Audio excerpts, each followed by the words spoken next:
Okay, for those of you that don't know, Persia is the ancient name for the territory encompassed by modern-day Iran.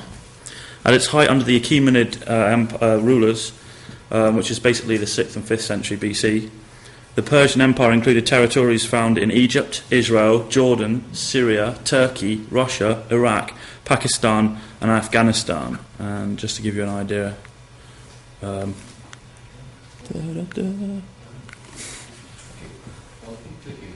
Keep clicking. Oh, there we go. That's the Achaemenid Persian Empire. As you see, it's quite vast. And it's the largest empire known to the ancient world prior to Alexander the Great, who added Greece to it, which made it slightly larger than it is now. Now, although the terms Persia and Persian only actually appear in Ezekiel, 2 Chronicles, Esther, David and Ezra, ancient Persia played a significant impact on the other books of the Old Testament, including Ezra, Nehemiah, Haggai, Zedekiah and Malachi. And like many other aspects of biblical history and archaeology, the relationship between the Persian records and the Bible are still disputed. Some people argue that there's close links between the literary texts of Persia and the Bible, others say there's none whatsoever. So the aim of my paper then is to present some of the more revealing evidence that indicates the Bible narrative is actually correct and that it can complement rather than refute other Persian sources. I will therefore make use of a variety of sources, including inscriptions, literary text, archaeological material, and so forth, from a variety of different cultures, including Babylonia, Assyria, Egypt, Elam, and Media. And I've taken a chronological approach with this paper, as I think this is the most effective way of doing this. So I'll start by looking at Cyrus the Great and the evidence from the Bible for that period of Persian history, and then I'll move through to Artaxerxes I. I've established these as my chronological boundaries, as they're the main periods of Persian history covered in the Bible. And although there are other aspects outside of this time frame, I haven't really got time to go into them.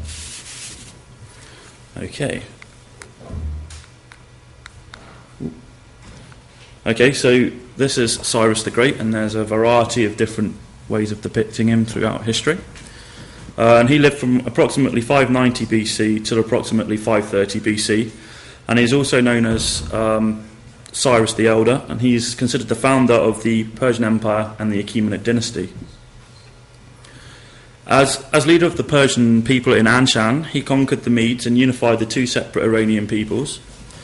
And as king of Persia, he reigned over the new empire from around 550 until his death. Under his governorship, the empire expanded, eventually conquering most of southwest Asia, much of Central Asia, Egypt, and into the Hellespont. And then into the east, he conquered as far as the Indus River. And as I said before, this created the largest empire the world had seen at this time.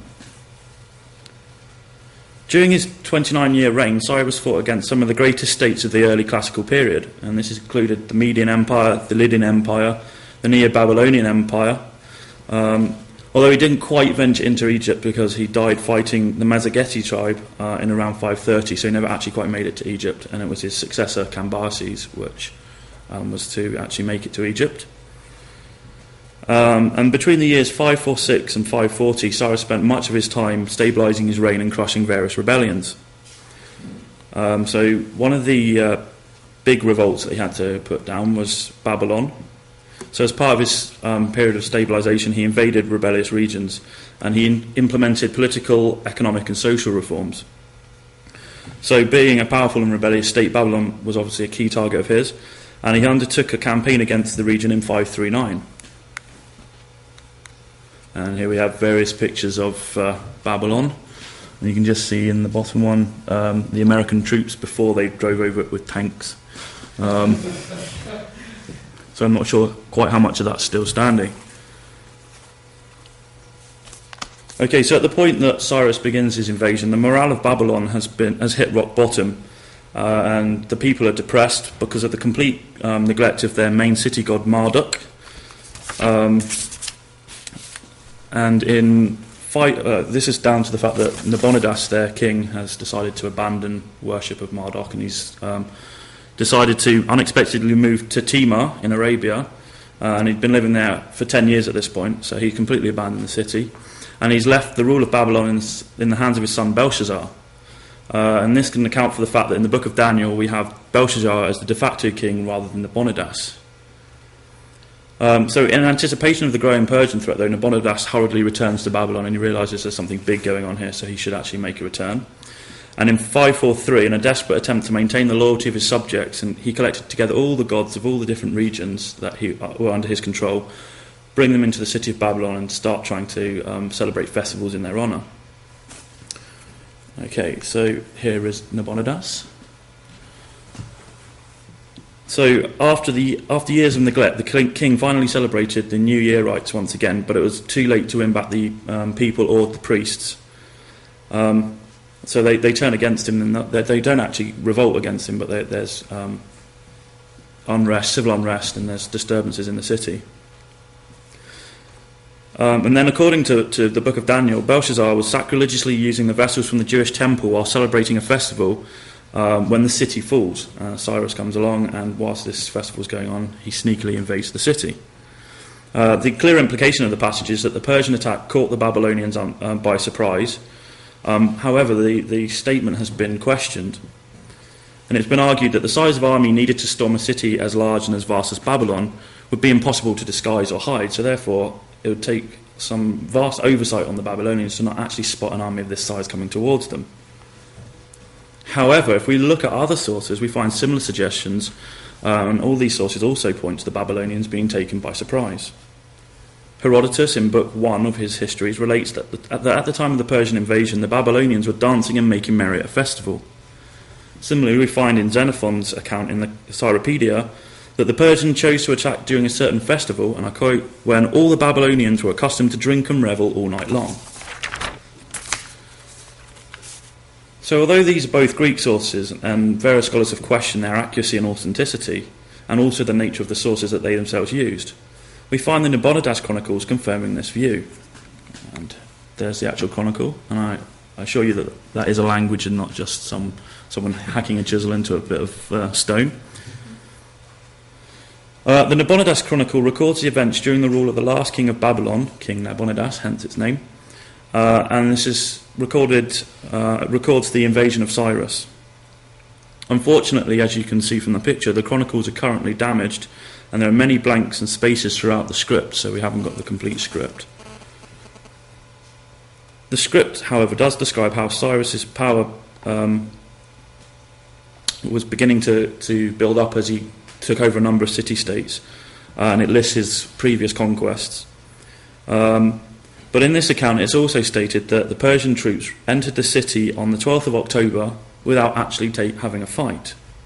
And further records that when Cyrus entered the city on the 29th of October, he was treated as a liberator, not as a conqueror. And the people come out and throw garlands onto the street and say, "What a great guy, you've liberated us from tyranny." And finally, we also have the Cyrus Cylinder, which proclaims that the Persians entered the city without a fight. And this is an important document, and I want to come back to that, and I'll show you a picture of it in just a minute. So what all these sources show us is that in this instance, the non-biblical accounts support that in the Bible. So it suggests that the city was taken unawares. Cyrus chosen to allow freedom of worship and even help restore destroyed sanctuaries. Cyrus went on to demonstrate his generosity by permitting the Jews to return to their ancestral homeland, a favour he also granted to other displaced people. And this again is recorded on the Cyrus Cylinder. And this here is the Cyrus Cylinder. And this was discovered by Rassam in the area of the Marduk Temple in around 1879, so we've had this for a fair while. The cylinder itself is an artefact consisting of a declaration issued by the Emperor Cyrus II of Persia, and it's inscribed in Akkadian, and it's on a clay cylinder. The cylinder is approximately 23 centimetres long, and it contains around 45 lines of text, and this is one of the most prized possessions of the British Museum. The contents of the cylinder, basically the first part is recording the criminal deeds of King Nabonidus, and then describing how the gods favoured Cyrus and helped him overthrow the Babylonians. The second section is all about royal protocol and genealogical tables. The third is sort of a peace decree, allowing deported gods to be returned to their sanctuaries and displaced peoples to return home. The fourth section is Cyrus thanking the gods for their protection. The fifth is a comment that hopefully under his reign the empire will flourish. And the sixth starts to record what building activities he's going to undertake in Babylon. Now the cylinder is interesting because not only does it back up the claims in the Nabonidus Chronicle that Cyrus was accorded this great and joyous welcome when he entered the city, but it also confirms the account in Ezra that Cyrus permitted the Jews to return to their ancestral homelands. Now, according to the book of Ezra, which is chapter 6, verse 8, Cyrus not only permitted the Jews to return, but also gave them carte blanche to take funds from the imperial treasury. Now, this statement has caused major controversy. They argue that it's one thing for a foreign invader to pay respects to the religions of people he's conquered, but it's something entirely different to actually fund the rebuilding of their temples out of the state treasury. Also, the temple at Kargar, at the Oasis, and these were subsequently rebuilt from top to bottom. Or probably from bottom to top. Gardner also suggests that Cyrus can be found funding the rebuilding of the Inna temple at Uruk and the Enuma temple at Ur, and a variety of other smaller temples in Babylon.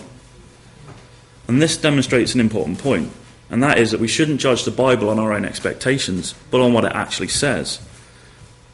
So we shouldn't think just because conquerors should be expected to not want to pay for the rebuilding of temples out of their treasury, that they don't. The Bible clearly states it does, and so do other sources. Okay, so I shall now move on to look at Darius, and that's Darius the Great. And he lived between around 549 BC and 485 BC, and he became king of Persia in around 522, and he came to power as the result of a bloody coup, and this was a coup which claimed the lives of both of Cyrus's sons. Now, Darius' early reign was marked by revolt. Babylonia revolted twice, Sicily 3 times, and the Greek cities along the Ionian coast, with the support of Athens, claimed their independence, and this act was to precipitate several ill-fated Persian expeditions against Greece. Now, Darius conquered the nations of the Pontic and Armenian mountains and greatly expanded the Persian influence. He also fought against the Sakar and other Iranian steppe tribes, as well as the Turanians from beyond the Oxus, and thus undertook a campaign to stabilise all of his borders. In the course of these campaigns, Darius made a number of military reforms, including introducing conscription, pay for soldiers, and specialist military training. Darius became known as being a great statesman and organiser who thoroughly revised the Persian system of administration and their legal code. And his revision for the legal code basically revolved around laws of evidence in court, slave sales, deposits, bribery, and assault. So these were all the areas that he looked at sort of changing. And it was through his reforms that he became the true successor of Cyrus the Great. He also divided the Persian Empire into 22 provinces, each under the supervision of a governor, or the Persian word satrap.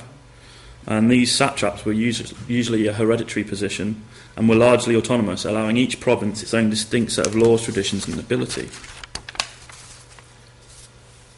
Now, Darius is mentioned in Ezra, Haggai, Zechariah, as being the Persian king under whom the Temple of Jerusalem was finally reconstructed.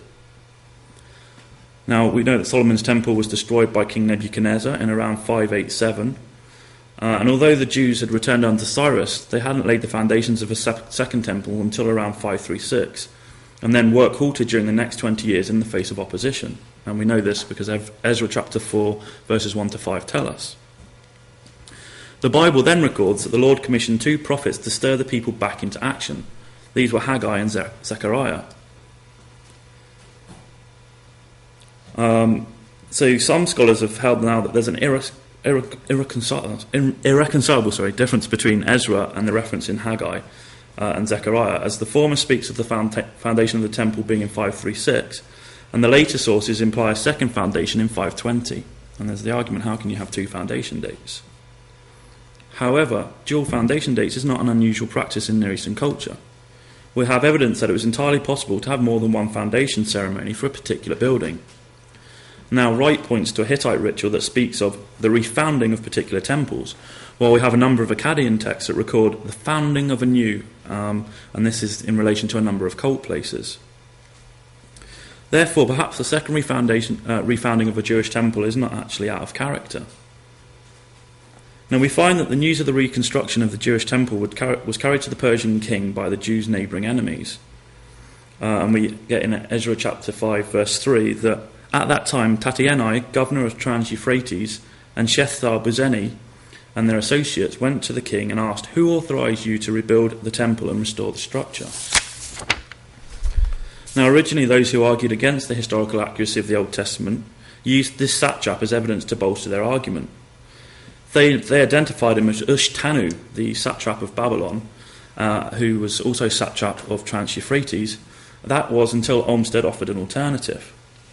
Now, Olmsted suggested that Tatienai, in a cuneiform document, was the one being referred to in the Bible, not the satrap of Trans-Euphrates. And this document recorded Tatienai as a figure who wasn't actually a satrap, but was just below that level. And although he was second in command, he was still vastly influential, and this document would again seem to support the biblical account. Now, further support for the accuracy of reporting by Ezra can be found in the language used in his record of Tatienai's letter to the Persian king. In this account, Ezra includes a significant number of Persian loanwords. Now, for those of you that don't know, a loanword is basically a word that we take into our language from a foreign language without any change or without any change in meaning. So, for example, we use the word déjà vu, which is from the French, and it hasn't undergone any change whatsoever. So we find this happening in the Persian account, in the biblical accounts. They're taking Persian words and just inserting them into the Hebrew.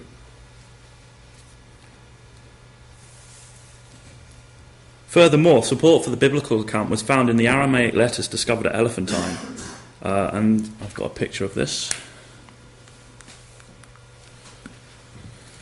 And this records that, thus too, the governor of the province of Trans-Euphrates, Tatienai, appealed directly to Darius, who curtly intervened in religious affairs of an obscure settlement of Jews. So this clearly seems to be saying exactly what the Bible says. Now, Ezra also records that Darius responded to the inquiry of his governor. And Ezra states that King Darius then issued an order, and they searched in the archives stored in the treasury at Babylon, and a scroll was found in the citadel of Ecbatana in the province of Media. And this was what was written. Memorandum, in the first year of King Cyrus, in the reign of King Cyrus, the king issued a decree concerning the temple of God in Jerusalem. Let the temple be rebuilt as a place to present sacrifice, and let its foundations be relaid. Now, we get from this passage that first the order was to have a look in the treasury at Babylon, and when it wasn't found there, the scroll they were looking for, they then moved on to the citadel at Ecbatana. And this is interesting, as it seems to confirm the account that Cyrus gives us. And he states that he left Babylon in the spring of 538 to spend the summer in Ecbatana. So, therefore, there's some confusion as to where he was when he made the decree. So, it was originally thought it was in Babylon. When the scroll wasn't found where it was expected to be, they then moved on to Ecbatana, and lo and behold, that's where they found it. So this would seem to sort of confirm that this was what was going on with Cyrus's travelling. Ezra also records that Darius solemnly warned the enemies of the Jews against interfering with the rebuilding of the temple. Furthermore, I decree that if anyone changes this edict, a beam is to be pulled down from his house and is to be lifted up and impaled upon it. And this is Ezra 6, verse 11. And here's a picture of that exact practice going on. The Persians weren't shy about impaling people. Herodotus records that a similar punishment was inflicted after Darius took Babylon, and in his account he states that the Persian king impaled 3,000 Babylonian troublemakers. This is also attested to in the Byzantine inscription, which records that a number of rebels were executed in this manner. So the threatened penalty in the biblical account corresponds precisely with the method of punishment used by the Persians at this time. And as a sort of footnote, the temple was finally completed in around March 12th, 515, 70 years after its destruction. So it took the Jews 70 years to actually finish its rebuilding. So then we move on to Xerxes. And again, there's been a range of ways of depicting him throughout history. I think my personal favourite is from the recent movie 300, which has him as a 6'5" giant taking on the Spartans at Thermopylae. Now, Xerxes was king of Persia from around 485 until around 465, and he was son of Darius and Atossa, and she was the daughter of Cyrus the Great. After his succession in 485, He suppressed revolts in Egypt and Babylon, and these are sort of began just before he came to the throne, so he was actually clearing up from the previous reign. And Xerxes is best known for his invasion of Greece and the Battle of Thermopylae, as I said, recently immortalised in the film 300, and the naval battle at Salamis, and finally for the burning of the original Acropolis. And people have argued that without his actions we wouldn't have the Acropolis we have today. Now, Xerxes is the Persian king which is found in the book of Esther. And here we have some depictions of Queen Esther. And Esther is the heroine of the Bible book of Esther, which is named after her. For those that aren't aware of the story of Esther, it's basically about Xerxes falls out with his wife. She refuses to come to a banquet, so he demotes her or banishes her, depending on what interpretation you want to take. Esther then becomes his queen. She's not called before the king for a long period of time. One of the king's courtiers is plotting against the Jews. She finds out about it and is sent to plead the case of the Jews before the king.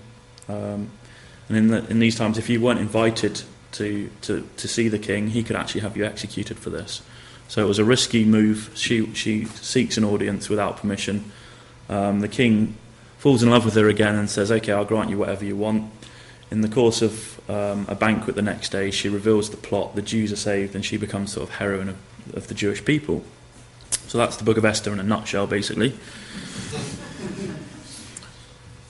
And in view of the book's setting being in Susa and its Persian background, its Aramaisms and its lack of reference to Palestine, there's widespread suggestion that the book was composed in the Eastern Delta, quite probably at Susa itself.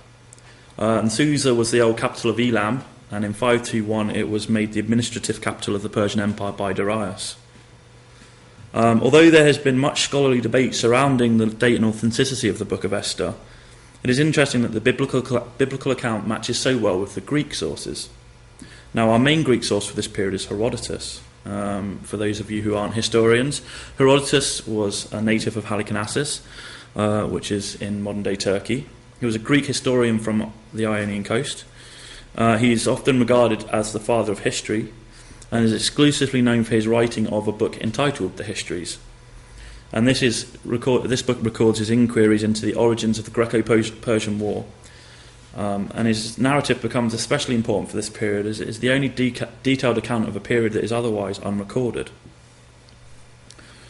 So one of the arguments that we get levelled at Esther is that it's a historical novel, and that it's written much later than the Achaemenid period. However, even those scholars who do suggest that the work is a later composition concede that the author is intimately acquainted with the Persian background of the book and the purported period. Berg, for example, who is one of the people that argue that it is a historical novel, notes, "The author's familiarity with both general and specific features of Persian life during the Achaemenid period also lends credence to the story. Furthermore, the story's intimate knowledge of Persian court etiquette, public administration, and the like strengthens the impression of its accuracy." Another historian states, "Esther has an excellent familiarity with Persian law, custom and language in the Achaemenid period." Rudolf Meyer, meanwhile, observes that Esther portrays an accurate knowledge of chronological data, the topography of Susa, palace protocol, court intrigues, and the like. And finally, Patton and Moore, on their commentary to Esther, list an array of customs that point towards the story being an accurate account. And I quote, "On the other hand, there is a fairly universal agreement amongst scholars that the author of Esther generally shows an intimate knowledge of Persian court etiquette, public administration, economics, and so on. If the author's tale does not mirror historical reality, it is indeed very, very well imagined." Now, these sentiments are mirrored by my colleague, Dr. Lloyd Llewellyn-Jones, and he works extensively on Persian court life, and he says that the familiarity that the author of Esther has means that it can only have been written at that period. There's no question that it's got a later composition. The evidence is just too overwhelming. Court etiquette and court life changes so quickly during this period that the moment in time that's described in Esther would have been lost, and it's got to have been written at the time. And a linguistic analysis seems to offer support to this hypothesis. Especially striking are the 30 or more personal names of Persian or Elamite origin, and the 12 Persian loanwords that I've already sort of talked about. In contrast to the confusion that reigns in the spelling of these names in Greek and Latin texts, the Book of Esther has preserved the Persian names with remarkable accuracy. Further evidence for the book's authenticity can be identified in its recording of personal names for the important Persian officials. And I've got a list of these. As you can see, the list provided in Esther is fairly comprehensive, and it can be supported by the Elamite Persepolis texts. Now, these might not look to the untrained eye like being particularly similar, but linguistically they are fairly similar, I am assured. And this great care taken with recording these names is in marked contrast to the practice of even Josephus, who omits such long lists of unpronounceable names as not to bore my reader. So Josephus sees the recording of this type of information as dull and boring and not necessary to the recording of history, whereas the writer of Esther records the names fairly diligently. Now, I haven't really got time to go into sort of linguistic analysis and explain why all of these names match the names on the other side, but if anyone is interested, then Stafford White's book and some articles are really, really useful, and I can refer you to them at the end. Now, another serious discrepancy cited by scholars trying to discredit the historicity of Esther is the fact that Herodotus, in Book 7, chapter 6, indicates that Xerxes' queen was a mistress, and this is in contrast to the Bible recording the name as Vashti. And here we have some different depictions of Queen Vashti and a mistress. Now, a mistress was a very powerful, vengeful and influential woman at the Persian court, and we see this in her reaction to the affair that took place when Xerxes was in Sardis. Now, Xerxes, having come back from Greece, and in a move worthy of anyone on the Jerry Springer show, falls in love with his brother's wife. He chases after her. She says, "I'm not interested, I'm married to your brother." So he goes, "Well, in that case, can I have your daughter?" So there's an arrangement takes place, and he actually marries his brother's daughter. Having fallen for this girl, he then makes the cardinal mistake of giving her a robe made by his wife. And this sets into motion a series of events which ultimately ends with the mistress having the young girl's mother taken away and mutilated in front of her.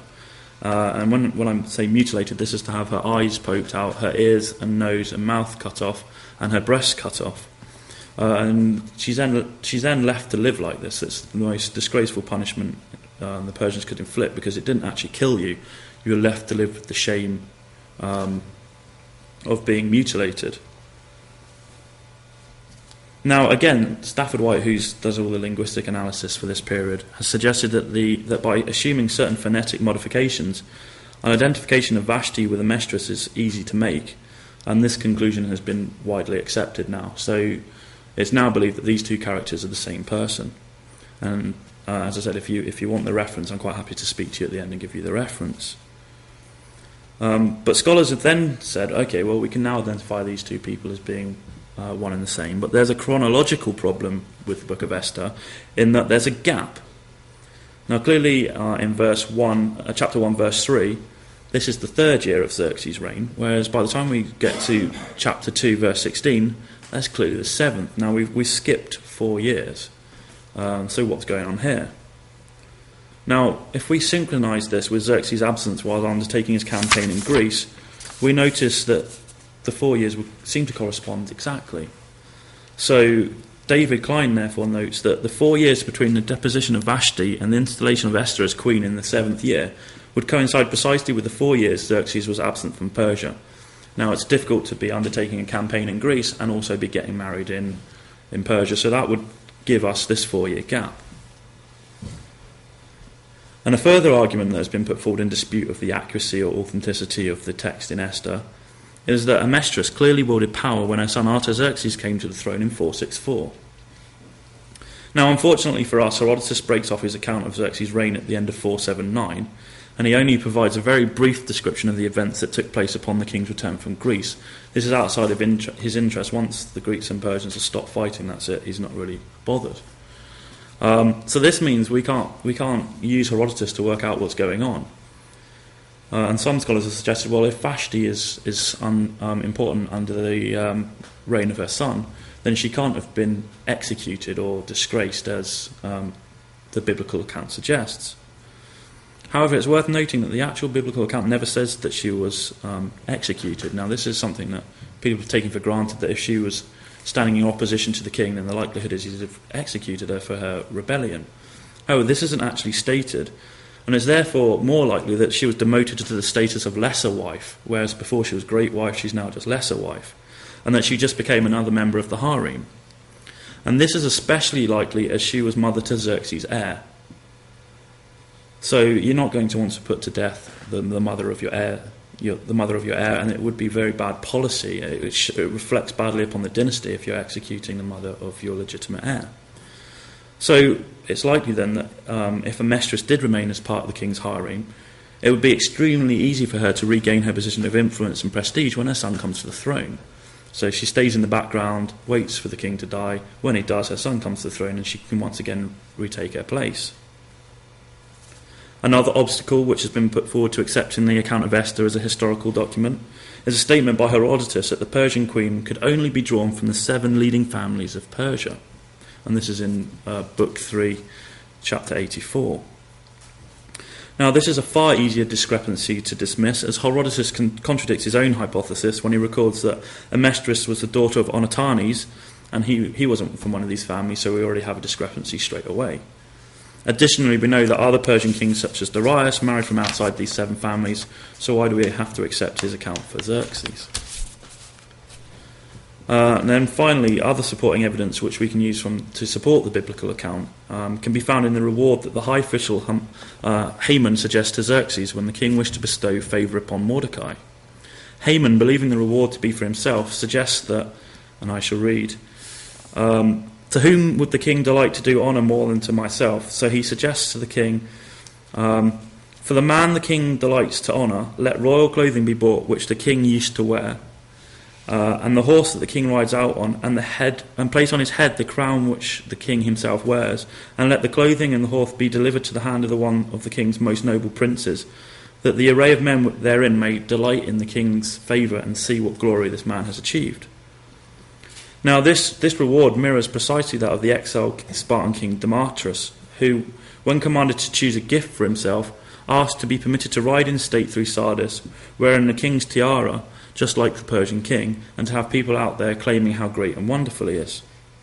So the two systems of honour here seem to correspond exactly. And a further piece of evidence which points to the accuracy of the account can be found in the discovery of an incense burner at Lachish. This isn't the actual one because I can't find the actual picture I have, but this is a similar sort of artefact. Now, as part of her beautification process before being presented to the king, Esther is described as being seated near a cosmetics burner which impregnated her and her clothes with a chosen fragrance, and that's chapter 2, verse 12. Now, this is the only literary reference we have to Persian queens using incense burners during this particular time frame. Now, prior to the discovery at Lachish, this statement was cited as evidence to support the hypothesis that the Book of Esther was a later composition. Scholars suggested that the book was written retrospectively, and that the reason this was included was because it was written after the time that the trade with Arabia had really taken off. So this was becoming common practice at the time when the book was written, and therefore they were putting contemporary practices back into ancient Persia. However, the discovery of this disproves that. We now have a piece of datable material at exactly the right time frames, saying that what the Bible is sort of describing is going on. Right, so then to briefly look at Artaxerxes. Now, Artaxerxes is the Persian king associated with Ezra and Nehemiah. Soon after coming to the throne, he was faced with a major revolt in Egypt, and this was to last over a decade. Now, this revolt was supported by the Athenians, and again precipitated a number of skirmishes between the Greeks and Persians. The ultimate outcome was that in 450, as both states became war fatigued, they signed a peace accord known as the Peace of Callias. However, just prior to the Peace of Callias, Artaxerxes commissioned Ezra, a Jewish priest scribe, to take charge of the ecclesiastical and civil affairs of the Israelite nation. Now, we've got this commission recorded in Ezra 7, verses 13 to 28. And here we have some various depictions of Ezra. Now, the rebuilding of the Jewish community in Jerusalem had begun under Cyrus the Great, and as I've already said, he permitted the Jews to return home after their captivity in Babylon. However, Artaxerxes took a great interest in Ezra's undertaking, so not just saying, go and do this, he actually took a personal interest, and granted him his requests and gave him a number of gifts for the house of God. Having received these gifts and the king's blessing, Ezra assembled a band of approximately 5,000 exiles to return to Jerusalem, and they left in the first month of the 7th year of Artaxerxes' reign, and this works out to approximately 455 BC. Now, after his arrival, Ezra notices that contrary to the Jewish law, most of the Jews, even those of high standing or who were priests, were marrying non-Jewish girls and pagan women. And Ezra now is recorded as taking strenuous measures against such marriage and insists upon the dismissal of such wives. Now, unfortunately, we get no further record of what Ezra does until we find him reading the law after the rebuilding of the wall by Nehemiah. Ezra then is recorded as bringing the book of Moses to the assembly, and on the first day of the 7th month, Ezra and his associate reads the Torah aloud to the entire population, and this takes from morning till midday. So there's about a 7-hour session of having the laws read to them. And it is at this point that the Bible records a great religious awakening occurs. Now, there's been seen as a number of problems with this account. The fact that Artaxerxes commissioned Ezra, a mere scribe, to administer the law to his people has troubled a number of scholars. However, this in itself is something that I'd expect to find. We have a very close parallel of a similar practice and a similar commission being given by Darius I to Ujahossenet, an Egyptian priest and scholar. Now we have this guy's funerary monument, and this is the man himself. Now, Ezra's mission can therefore be seen to correspond precisely with the two aspects of Ujahossenet's commission, and that is basically the restoration of a cult on national and dynastic sites, and the reorganisation of judicial institutions. Now, this guy, although he's a priest, is mainly known for being a scribe, and that's exactly what we know about Ezra. So the two are fairly similar. And we also find that Darius was actively concerned with not only imperial laws to be disseminated throughout his empire, but also with local laws and traditions, and he takes a personal interest into local practices. So in addition to charging this guy with the task of going out and restoring public buildings and temples, he also writes to his satrap in Egypt and instructs him to collect together the wise men of the realm and to make a new set of laws. So this is perhaps how we should understand the efforts of Ezra and Nehemiah. We should see them as being given the commission of going out, rebuilding the temple, calling together the Jewish religious leaders and influential men, and thrashing out a new set of regional laws which would work in conjunction with the laws passed across the empire. Right, so I shall now move on to briefly explore one of Ezra's contemporaries, Nehemiah, cupbearer to Artaxerxes. And we have a number of pictures there. Now, although to you guys the title cupbearer does not probably sound like a particularly high honour, this was actually, in biblical times, a very important position. In classical sources such as Xenophon, we find descriptions of cupbearers in the Persian court. And when I say cupbearers, I don't mean like your coffee mug of the morning, I mean things like that. And this is a silver drinking horn, and this is an average Persian king's cup. And the cupbearer was expected to actually test the purity of the liquid contained within it, so take a sip. The king would wait and see if he passed out. If he did, obviously that was poison and you're not going to drink from that. If he didn't, then he'd get he'd take a swig. But we also know that because Persian kings considered themselves to be pure and to be almost God's representative on earth, he had to maintain his purity. Therefore, we find accounts of like a king finds an eyelash in his water, and he brings his cupbearer forward and he says, "Okay, I found an eyelash in this. This is not acceptable." And the cupbearer goes, "Oh no, it's him over there. He gave it to me, and I'm pretty sure that it was his fault." So they have this bit of an argument backwards and forwards, and the king says, "Well, seeing as we can't actually determine which one of you is guilty, right, execute them both." So the position of cupbearer was vitally important. It isn't a lesser honour at all. It's actually a really significant honour.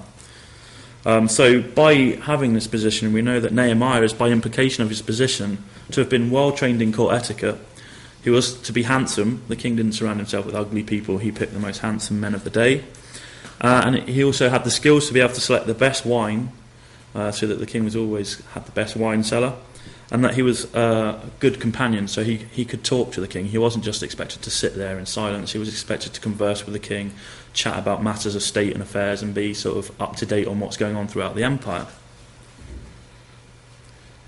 So we know then that Nehemiah would likely have been a man of great influence and had really close access to the king.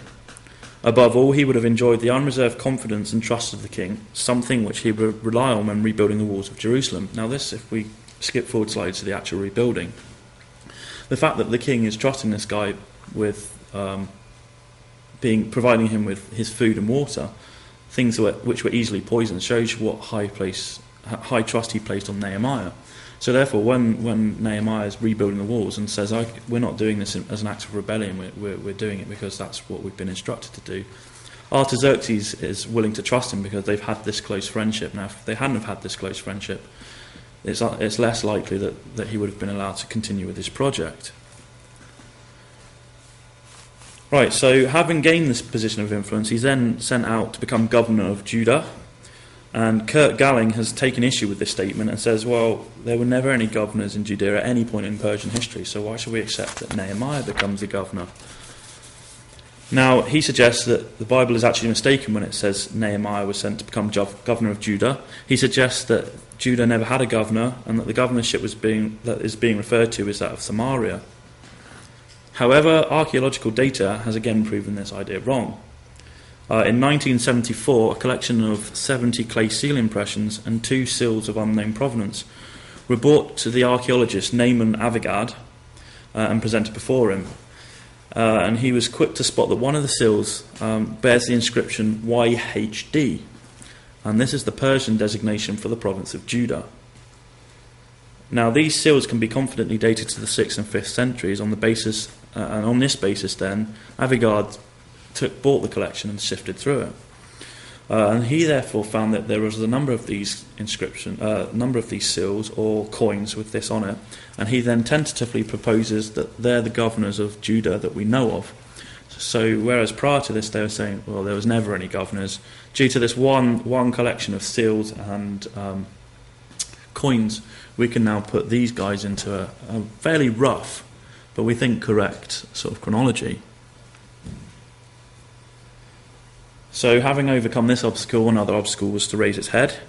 And objections were then made to the fact that the books of Ezra and Nehemiah record that the boundaries for Judah at this period were quite large. Now, because the province of Judah were thought to be greatly reduced in the Persian era, questions were raised then over the accuracy of the biblical account. And historians have said, well, that's way too large a territory to actually be correct.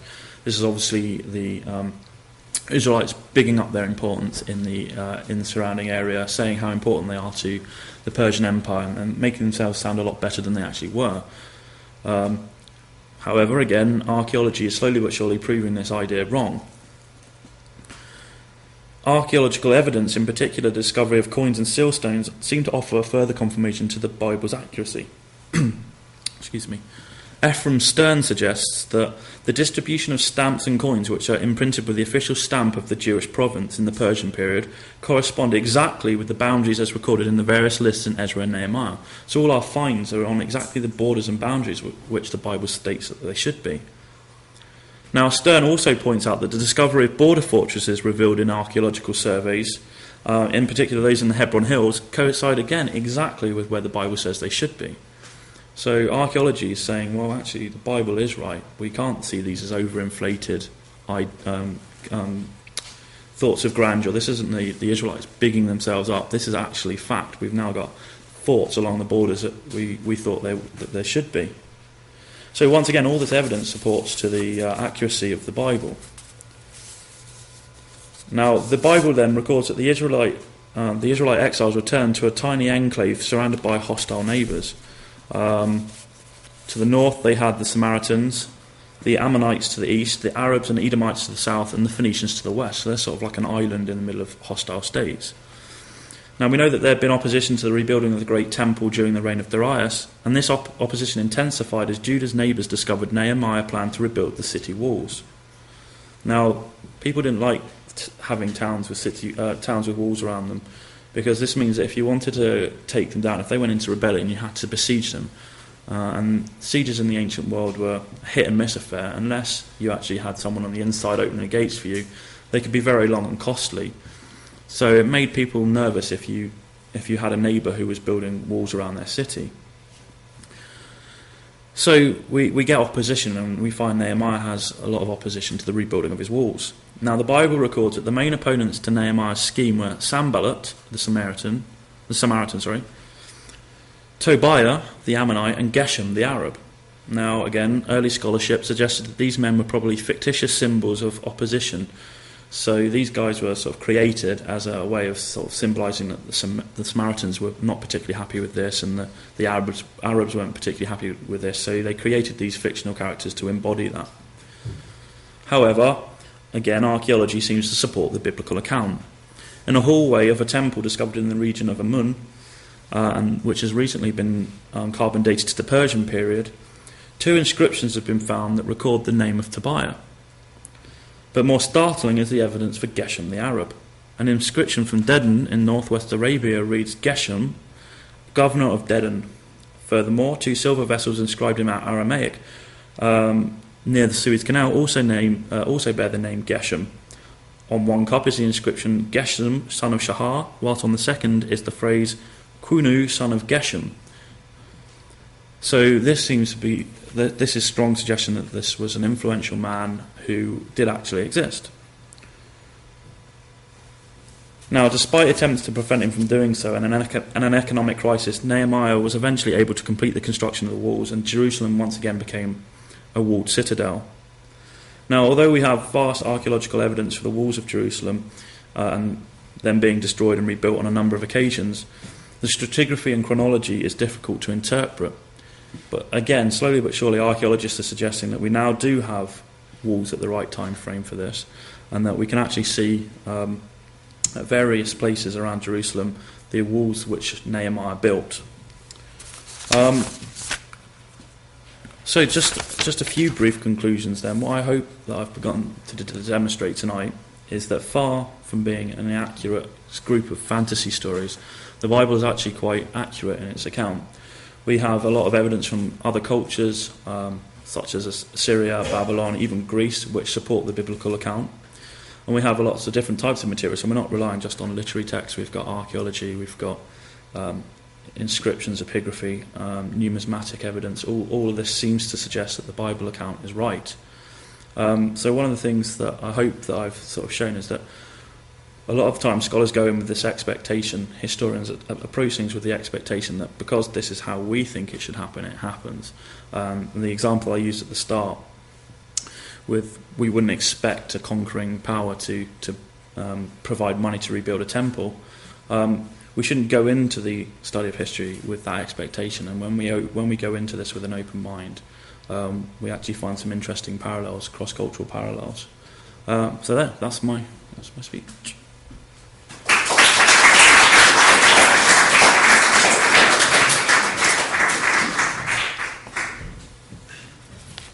Thanks very much. If anyone has any questions, you're welcome. Yep. As a scholar, do you put more weight on the Bible in terms of veracity, or do you just treat it the same as non-biblical accounts? I treat it, well, I suppose when I started I treated it exactly the same, and I'd like to hope that I still do. My specialty for most of the Near Eastern stuff was chronology. I did a lot of work on David Roll's stuff, looking at the chronology, which is what I spoke on last time. And that was before I was a Christian. That was before I became a Christian. So I'd gone out there with a completely open mind. In fact, if anything, I'd probably gone out there to prove the Bible wrong and say actually it's not a very accurate source, and it's an entirely pointless waste of time to try and read it as such. I was actually convinced the opposite. I actually found that the more I read And the more I looked at it in terms of like Assyrian culture and Egyptian culture, the more there was a number of parallels. So I'd like to think that I still treat it as a historical document, and that's how I try and approach this. But obviously, I think there's probably a degree of bias, like any historian has a degree of bias over their source material. The New Year rites once again, but it was too late to win back the people or the priests. So they turn against him, and they don't actually revolt against him, but there's unrest, civil unrest, and there's disturbances in the city. And then according to the book of Daniel, Belshazzar was sacrilegiously using the vessels from the Jewish temple while celebrating a festival when the city falls. Cyrus comes along, and whilst this festival is going on, he sneakily invades the city. The clear implication of the passage is that the Persian attack caught the Babylonians by surprise. However, the statement has been questioned, and it's been argued that the size of army needed to storm a city as large and as vast as Babylon would be impossible to disguise or hide, so therefore it would take some vast oversight on the Babylonians to not actually spot an army of this size coming towards them. However, if we look at other sources, we find similar suggestions, and all these sources also point to the Babylonians being taken by surprise. Herodotus, in Book 1 of his histories, relates that at the time of the Persian invasion, the Babylonians were dancing and making merry at a festival. Similarly, we find in Xenophon's account in the Cyropedia that the Persians chose to attack during a certain festival, and I quote, when all the Babylonians were accustomed to drink and revel all night long.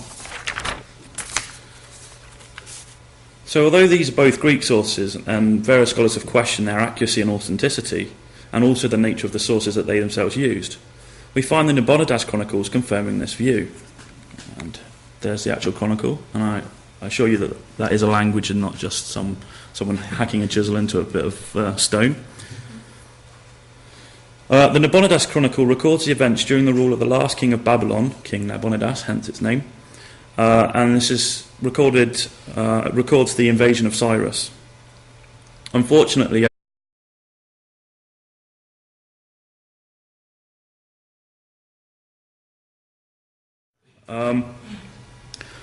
for those of you that don't know, Persia is the ancient name for the territory encompassed by modern-day Iran.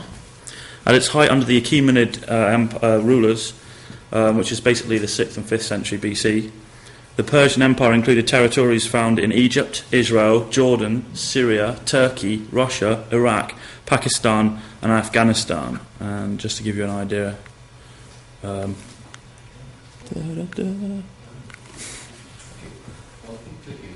Keep clicking. Oh, there we go. That's the Achaemenid Persian Empire. As you see, it's quite vast, and it's the largest empire known to the ancient world prior to Alexander the Great, who added Greece to it, which made it slightly larger than it is now. Now, although the terms Persia and Persian only actually appear in Ezekiel, 2 Chronicles, Esther, David and Ezra, ancient Persia played a significant impact on the other books of the Old Testament, including Ezra, Nehemiah, Haggai, Zedekiah and Malachi. And like many other aspects of biblical history and archaeology, the relationship between the Persian records and the Bible are still disputed. Some people argue that there's close links between the literary texts of Persia and the Bible, others say there's none whatsoever. So the aim of my paper then is to present some of the more revealing evidence that indicates the Bible narrative is actually correct and that it can complement rather than refute other Persian sources. I will therefore make use of a variety of sources, including inscriptions, literary text, archaeological material, and so forth, from a variety of different cultures, including Babylonia, Assyria, Egypt, Elam, and Media. And I've taken, as you can see from the picture, the chronicles are currently damaged, and there are many blanks and spaces throughout the script, so we haven't got the complete script. The script, however, does describe how Cyrus's power was beginning to build up as he took over a number of city-states, and it lists his previous conquests. But in this account it's also stated that the Persian troops entered the city on the 12th of October without actually having a fight. And further records that when Cyrus entered the city on the 29th of October, he was treated as a liberator, not as a conqueror, and that people come out and throw garlands onto the street and say, what a great guy, you've liberated us from tyranny. And finally, we also have the Cyrus cylinder, which proclaims that the Persians entered the city without a fight. And this is an important document, and I want to come back to that, and I'll show you a picture of it in just a minute. So what all these sources show us is that in this instance, the non-biblical accounts support that in the Bible. So it suggests that the city was taken unawares. Cyrus chosen to allow freedom of worship and even help restore destroyed sanctuaries. Cyrus went on to demonstrate his generosity by permitting the Jews to return to their ancestral homeland, a favour he also granted to other displaced people. And this again is recorded on the Cyrus cylinder. And this here is the Cyrus cylinder. And this was discovered by Rassam in the area of the Marduk temple in around 1879, so we've had this for a fair while. The cylinder itself is an artefact consisting of a declaration issued by the Emperor Cyrus II of Persia, and it's inscribed in Akkadian, and it's on a clay cylinder. The cylinder is approximately 23 centimetres long, and it contains around 45 lines of text stabilising his reign and crushing various rebellions. So one of the big revolts that he had to put down was Babylon. So as part of his period of stabilisation, he invaded rebellious regions, and he implemented political, economic and social reforms. So being a powerful and rebellious state, Babylon was obviously a key target of his, and he undertook a campaign against the region in 539. And here we have various pictures of Babylon. And you can just see in the bottom one the American troops before they drove over it with tanks. So I'm not sure quite how much of that's still standing.